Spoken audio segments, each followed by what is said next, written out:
Saudara-saudariku yang terkasih, hari ini gereja merayakan hari Minggu Letare atau Minggu Sukacita, Minggu Prapaskah yang keempat.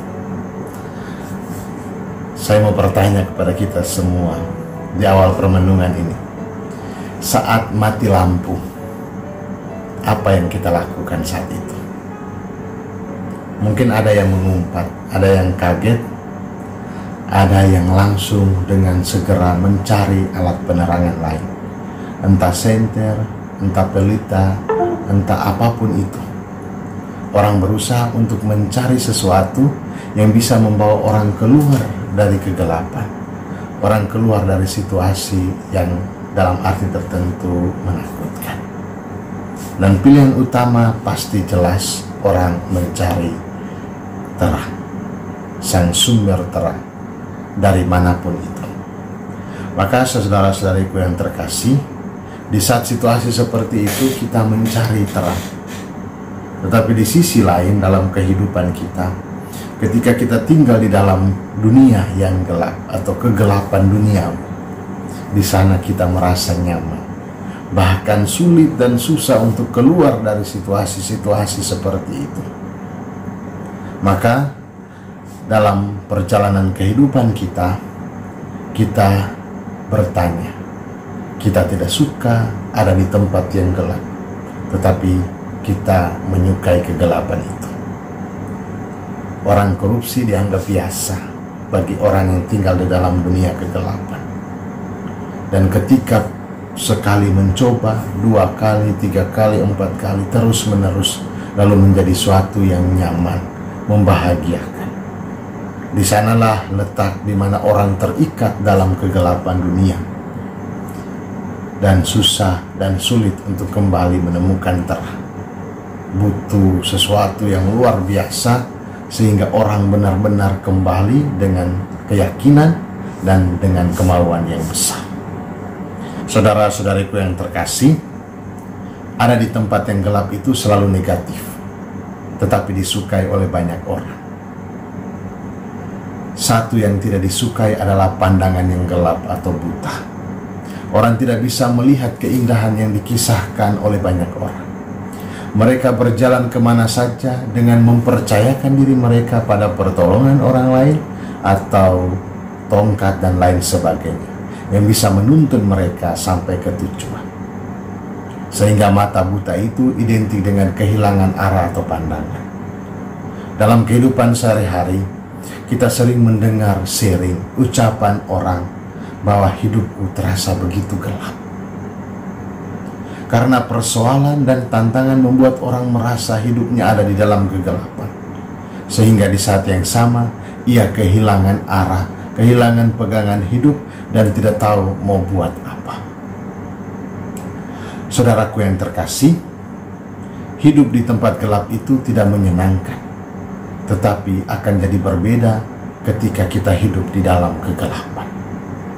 Judi, narkoba, korupsi, dan nyaman dalam situasi-situasi seperti itu membuat orang hidup di dalam kegelapan dunia. Hidup dalam kegelapan masa lalu itu pun nyata dalam kehidupan orang di Efesus.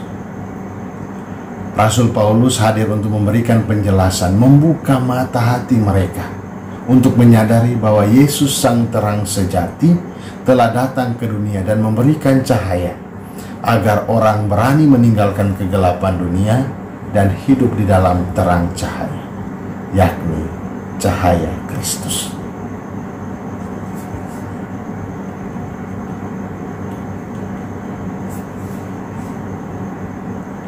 Yesus datang membawa cahaya hidup yang baru bagi umat manusia. Injil mengisahkan tentang Yesus yang menyembuhkan seorang yang buta. Setelah melakukan apa yang diminta oleh Yesus, ia kembali dengan mata yang bisa melihat. Yesus menyembuhkan orang yang percaya dari sakit fisik, tetapi juga memampukan untuk melihat dalam kebenaran iman. Ia sendiri melihat dan mengakui bahwa Yesus adalah seorang yang datang dari Allah. Hidup bebas dari kegelapan membawa dia kembali untuk melihat dengan benar. Inilah yang diajarkan dan diingatkan oleh Allah kepada Samuel untuk mencari pengganti Saul. Mata manusia melihat apa yang tampak di hadapan manusia, tetapi Tuhan melihat hati. Maka ketika saudara-saudaranya yang gagah hendak diangkat, tetapi Tuhan mengatakan, tunggu, ada anak yang berikut. Maka kelepasan hidup dari kegelapan dunia membawa orang percaya untuk hidup baru. Saudara-saudariku yang terkasih, kita semua berkat Yesus cahaya kehidupan telah membebaskan kita dari kebutaan dunia. Kita patut bersuka cita karena pengalaman kasih Allah ini sungguh-sungguh kita alami secara utuh, terlepas dari kebutaan dalam melihat kebaikan Allah dalam hidup ini. Kini Allah memanggil saya dan memanggil saudara-saudari yang terkasih, memanggil kita semua untuk berbagi sukacita dengan menjadi cahaya yang baru bagi sesama. Cahaya penuntun lewat teladan hidup, entah kata, sikap, dan perbuatan, dengan melakukan kebaikan, keadilan, dan kebenaran di dalam kehidupan kita.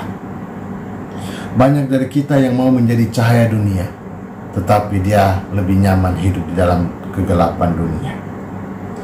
Kita lalu malas berusaha dan enggan untuk bertobat.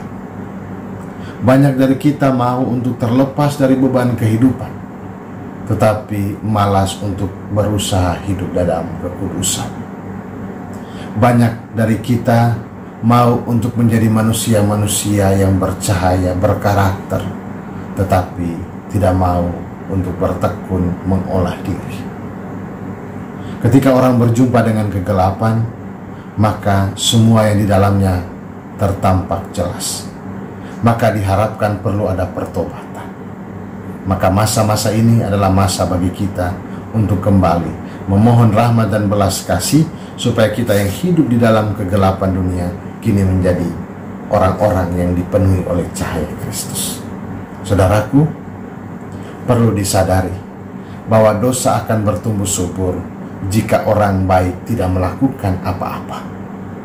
Sebaliknya, sukacita dan kebaikan bertumbuh jika orang menyadari kesalahan dan mau untuk bertobat.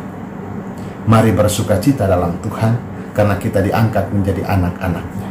Kita dibawa dari kegelapan dunia masuk ke dalam cahaya Kristus. Teruslah bercahaya, pancarkan cahayamu, bukalah supaya mata orang bisa. Cahayailah semua orang, supaya orang bisa melihat dengan mata iman dan punya hati yang terbuka untuk mengakui bahwa dia adalah putra Allah, dia adalah utusan surga. Selamat hari Minggu, Tuhan memberkati. Bapa dan Putra dan Roh Kudus.